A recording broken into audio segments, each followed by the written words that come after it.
नमस्कार, मैं संजय सनम यूट्यूब के सभी व्यूवर्स का हृदय से अभिवादन करता हूं।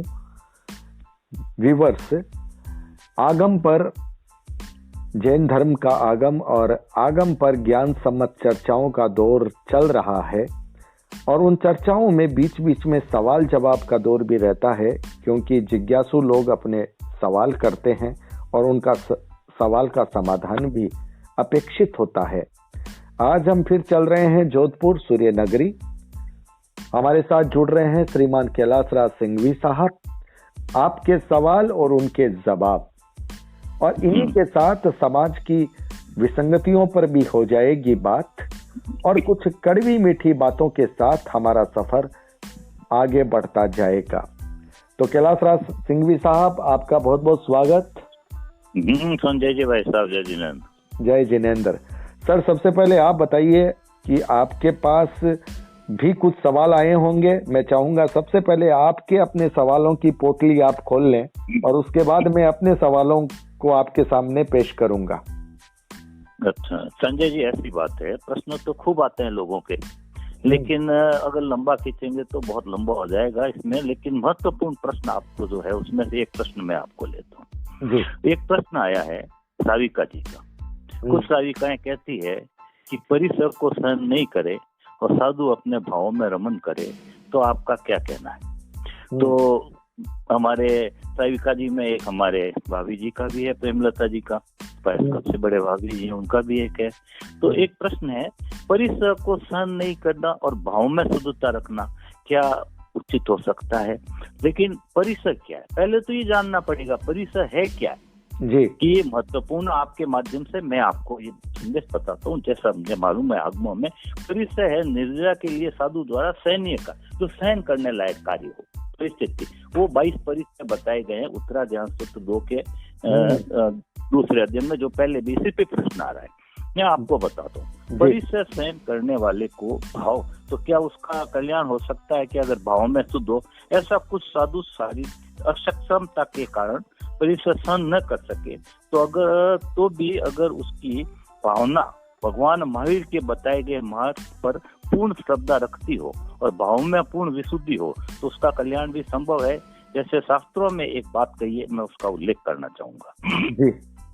सूत्र कदांग आगम है, उसमें कहा गया है स्पष्ट, भावना जो चले नावा व आइया नावावी तीर्थ संपन्ना सब। मतलब जिस साधक की भावना अंतरात्मा भावना योग से विशुद्ध होती है, वह जल में नौका के समान सागर से तीर कर सब दुखों से मुक्त परम सुख को प्राप्त करता है। अब देखो, आप यहाँ परम सुख को प्राप्त करता है, लेकिन मैं उनको संदेश देता हूँ, प्रश्न किया मेरे प्रश्न पे, परिसर तो है लेकिन भावना ये क्रिया है।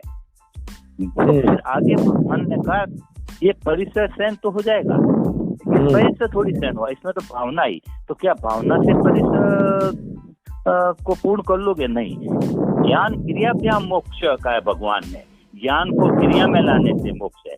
प्रश्न आता है वैराग्य, जब जाता है और वो साधु बन जाता है तो उनके जब शास्त्रों में लिखा उसके अनुसार ही दीक्षा होती है। तो जैसे दीक्षा होती है दुख मूलक, मोक्ष, ज्ञान मूलक।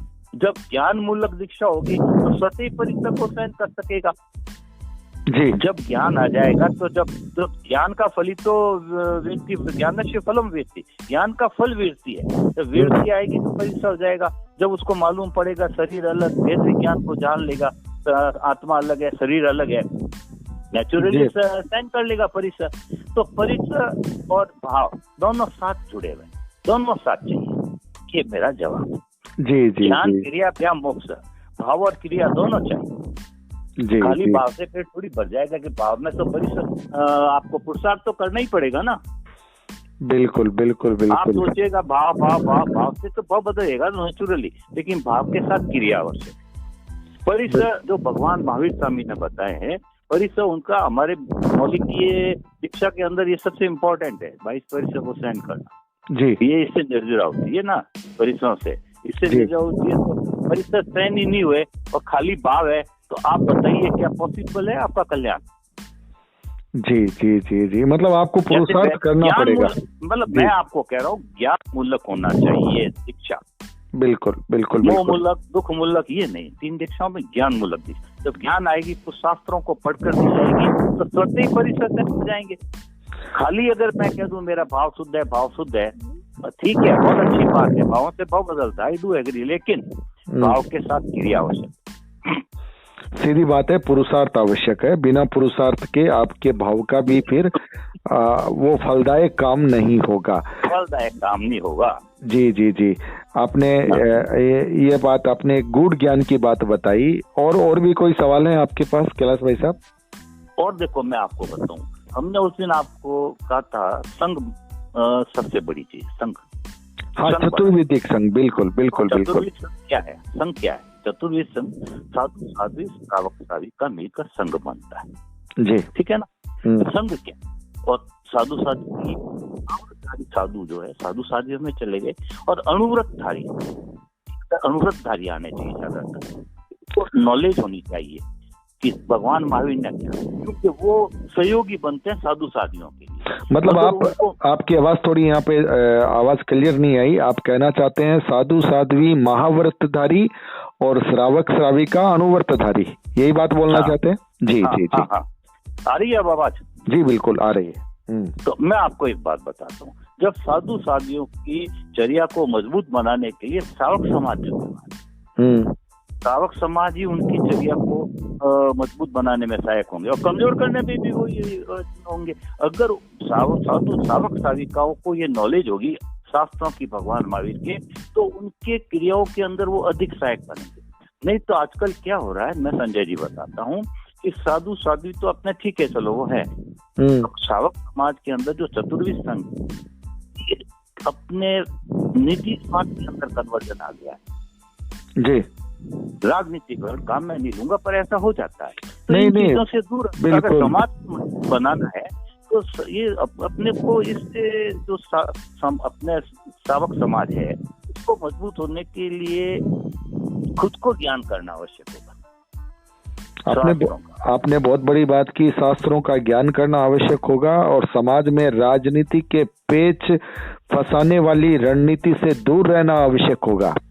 बिल्कुल बिल्कुल आपने आज के संदर्भ की बात कह दी है, वर्तमान हालातों की बात कह दी है।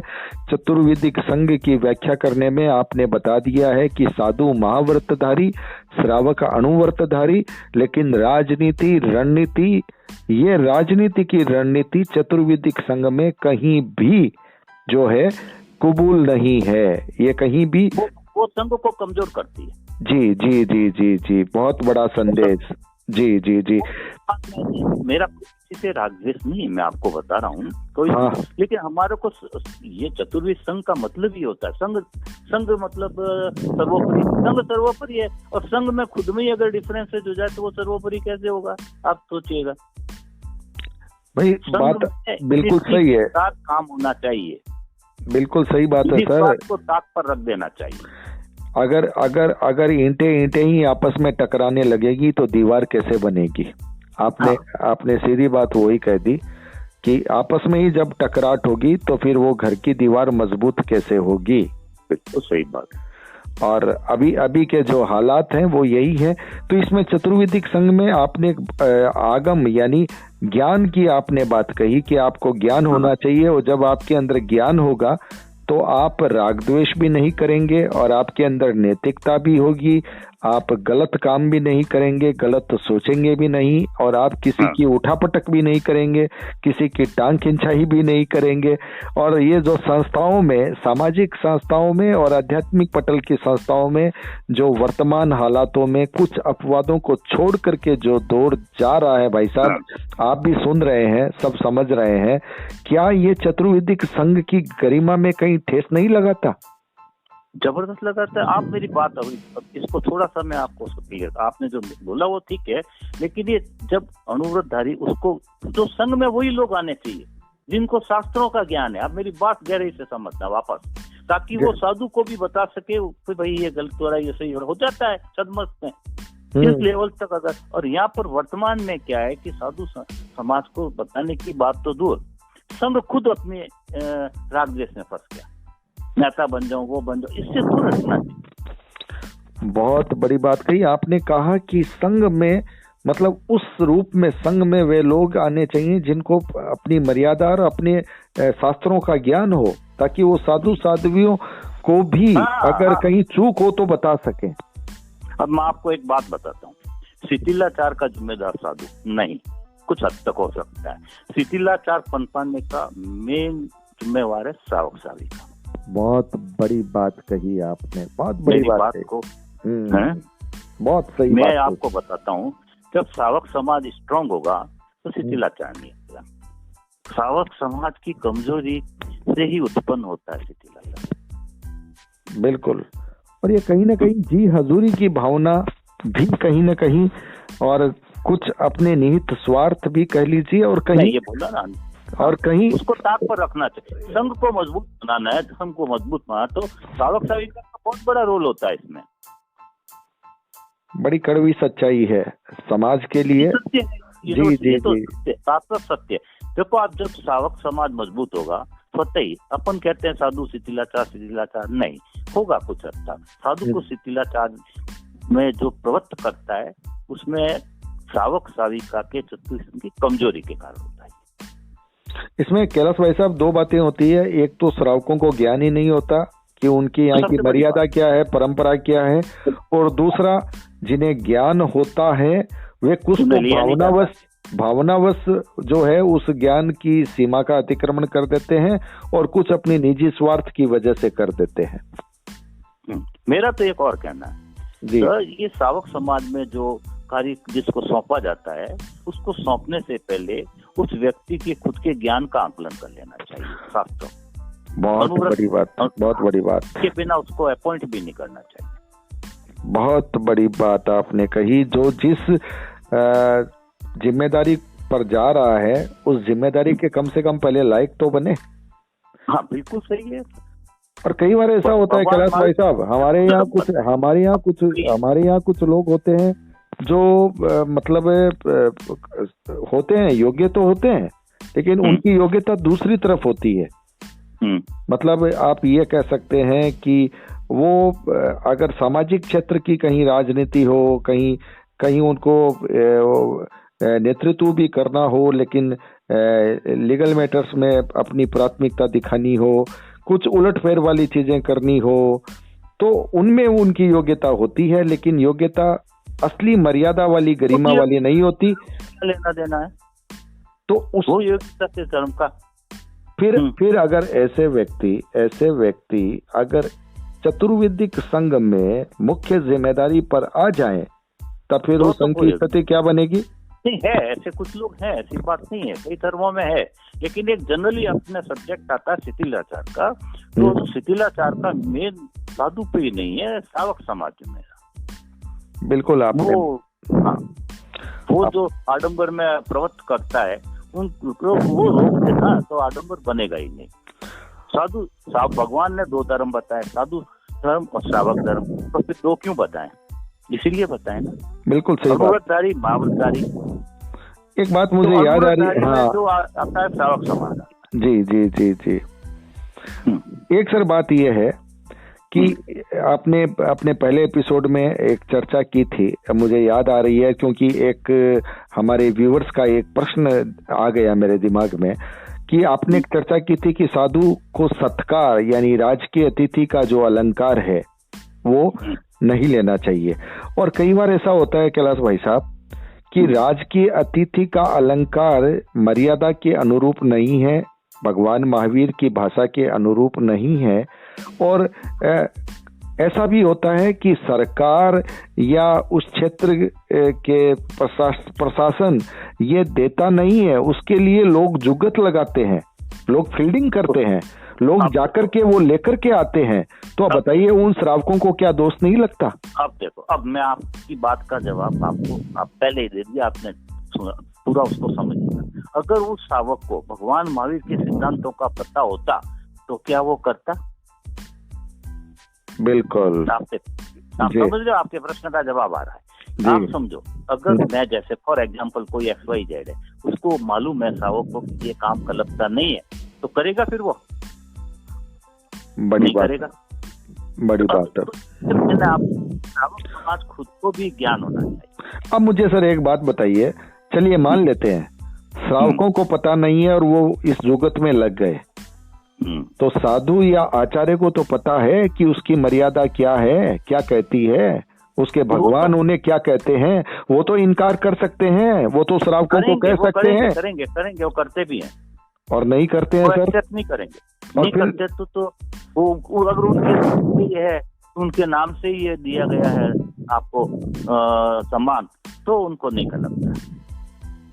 तो एक शब्द बताता हूँ आपको सर, मैं एक बात बताऊं, मेरी मर्यादा वो नहीं है। आपने मुझे वो कह दिया कि मैं आपको ये दे रहा हूँ, आपने लाके दे दिया, लेकिन मैं तो इनकार कर सकता हूँ। ये होता है, वो कहता नहीं भाई मेरे को तो नहीं लगता, मुझे ये स्वीकार ही नहीं है। उनको तो फिर ये कहना चाहिए, और उनको जब पता चल जाए कि उनके लिए लोग ये फील्डिंग कर रहे हैं तो उनको रोक देना चाहिए। तो रोकते भी हैं। जो जानकारी में अपने को जिसको सत्कार की इच्छा नहीं होती है वो रोक देते हैं। आपने सही बात कही, सत्कार की इच्छा नहीं है वो रोक देते हैं, और जो सत्कार ले लेते हैं इसका मतलब ये है कि उनके अंतर मन में कहीं ना कहीं उस सत्कार की महत्वाकांक्षा बनी हुई है। बिल्कुल सही बात है, लेकिन वो गलत कर रहे हैं, वो गलत कर रहे हैं, वो गलत कर रहे हैं। भगवान की जरूरत ही नहीं, साधु जानते हैं। एक शब्द आता है, देखो बड़ा इम्पोर्टेंट बताता हूँ, आगमों में अपूड़िया काय हुआ। इसका मतलब है कि महाव्रतों में टूट फूट अलाउड नहीं है। महाव्रत मोती सरिका कोटि जतन करंत, और टूटा फूटा नहीं काम का इम भागे भगवान। क्या बात है, क्या बात है, क्या वाह, बहुत सुंदर, बहुत सुंदर। ये आगमों में आता है अखंड फूड़िया काय हुआ। सब तो पूरा तो क्या बोलूं, टाइम लंबा हो जाएगा। जी जी जी। महाव्रतों में खंडन नहीं चलता बिल्कुल भी साहब, खंडन महाव्रतों में नहीं चलता, लेकिन ये बड़े अफसोस की बात है कि आध्यात्मिक पटल पर महिमा मंडन चलता है। किसके तरफ से, कौन से प्रकट? श्रावक समाज से। श्रावक समाज के द्वारा भी किया जाता है, और किया जाता है। देखिए, ठीक है, आपकी बात बिल्कुल सही है कि श्रावक समाज शिष्टाचार का दोषी है, लेकिन साधु समाज भी तो फिर उसे मना कर सकता है, रोक सकता है, टोक सकता है। अगर साधु आचार्य टोक दें तो फिर श्रावक समाज की हिम्मत नहीं होगी कि वो एक कदम भी आगे बढ़े। मैं आपको फिर क्लियर करता हूँ। तीसरी बात, अगर कोई श्रावक सिद्धांत, मूल सिद्धांत भगवान महावीर के सिद्धांत पर एक चलेगा, उसको ज्ञान होगा कि ये अनुचित तत्व नहीं करेगा। अब सुनो मेरी बात, ये इसमें कमी यही रह गई कि ये जो ज्ञान रखते हो ना, तो उनको ही पदाधिकारी में लेना चाहिए, जिनको शास्त्रों की नॉलेज हो। मैं आपको इम्पोर्टेंट, बहुत बड़ी बात कही आपने, बहुत बड़ी बात कही, बहुत लेना चाहिए। जी, अब मैं बताऊं, जब वो उसको आप लोगे, उसको ज्ञान है, तो वो क्या कहेगा कि भाई इसमें तो मेरे को भी दोष लगता है, ये काम तो मैं नहीं करूंगा। ये कहेगा कि नहीं कहेगा? तब कहेगा जब उसको शास्त्र का ज्ञान है कि मेरे भी कर्म बंद साथ में हो रहे हैं। तो क्यों डालेगा? वो नहीं डालेगा। और उसको मालूम है कि कुछ नहीं, मेरे को इससे कोई लेना देना नहीं है, तो अच्छा है, मेरी प्रशंसा होगी, मेरी महत्वता बढ़ेगी, समाज में मुझे लोग पूछेंगे कितने इतने बड़े लोगों को लाए, हमारी स्वागत करवाया। इससे नहीं, इसके बारे में उसको खुद को समझना पड़ेगा। बहुत बड़ी बात। शिष्टाचार का मेन दोषी मेरे हिसाब से तो श्रावक समाज जी। अगर श्रावक अपने सिद्धांतों और भगवान महावीर के सिद्धांतों को जानकर स्ट्रिक्ट रहे तो समाज और चौरिशी विकास और ज्यादा करेगा। और आज तो देखो, आज जैन समाज का कितने अच्छे अच्छे साधु हैं, कितने अच्छे अच्छे क्रियाएं भी करते हैं, तो आज अनुकरणीय तो है ही वो। नहीं, मैं ये नहीं कहता था, बहुत वंदनीय अभिनंदनीय साधु समाज है, ऐसी कोई बात नहीं है, बहुत वंदनीय जैन साधु है हमारे। लेकिन कुछ ऐसे उदाहरण भी जब मिलते हैं तब फिर वो खटास आ जाती है कि ये क्या हो रहा है, ये क्या हो गया है। ये चीजें भी लोगों के सामने आती है। आज आपने कुछ अनुत्तरित सवालों के जवाब दिए, और मुझे लगता है कि आज के इस एपिसोड में सबसे बड़ी और सबसे महत्वपूर्ण जो संदेश जा रहा है, वो संदेश ये जा रहा है कि आध्यात्मिक पटल की संस्थाओं के नेतृत्व करने वाले जो भी श्रावक हैं, वो अपने आध्यात्मिक पटल के विशेषज्ञ होने चाहिए, वो आगम को समझने वाले होने चाहिए, वो धर्म संघ की मर्यादा, गरिमा और तत्व ज्ञान को समझने वाले होने चाहिए। ये बात आपने बहुत बड़ी कही है। धर्म संघ में वो व्यक्ति नहीं चाहिए जो नेताओं को बुला सके, जो मंच को सजा सके, लेना देना वो नहीं चाहिए। धर्म संघ में वो व्यक्ति चाहिए जो तत्व ज्ञान के आदर्शों की ध्वजा को फहरा सके। एक बात और क्लियर करता हूँ जी जी। और साधु कौन होता है? बड़े साधु होते हैं ना, वो आप मेरी एक महत्वपूर्ण बात भगवान महावीर है, पुण्य सकते जहाँ तुच्छ सकते जहाँ पुण्य सकते। भगवान महावीर ने कहा है साधु की भावना में कोई बड़ा है न छोटा है, कोई छोटा श्रावक है न बड़ा श्रावक, राजा और रंक में कोई फर्क नहीं होना चाहिए। बहुत बड़ी बात है, साधु के लिए राजा और रंक में कोई फर्क नहीं होना चाहिए, कोई फर्क नहीं होना चाहिए, ये क्लियर कट है। बहुत, ये कैलाश भाई साहब आप जो बता रहे हैं वो बहुत ही मिठास वाली बातें हैं।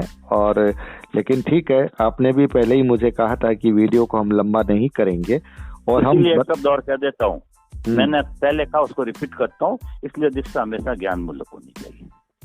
दीक्षा ज्ञान मूलक होनी चाहिए। ये एपिसोड मुझे लगता है कि जितने श्रावकों के लिए महत्वपूर्ण है, उतना ही नव दीक्षित साधुओं के लिए भी बहुत महत्वपूर्ण हो सकता है, बहुत महत्वपूर्ण हो सकता है। और हम बराबर इन चर्चाओं को आगे बढ़ाएंगे। और अच्छा, पहले तो मैं आपसे एक बात करता हूँ, मैं जो भी बोला हूँ अगर उसमें बोलने में कोई गलती हो, अमत खावड़ा मिच्छा में दुखड़ा करता हूँ। हो सकता है सदबख्त है कोई मेरे ज्ञान में कमी रह गई हो, पढ़ने में कमी रह गई हो, बोलने में रह गई हो, तो सबके लिए सभी श्रावक को जो भी है उन सबसे मैं क्षमा खमत कामना करता हूँ, और आपसे भी करता हूँ।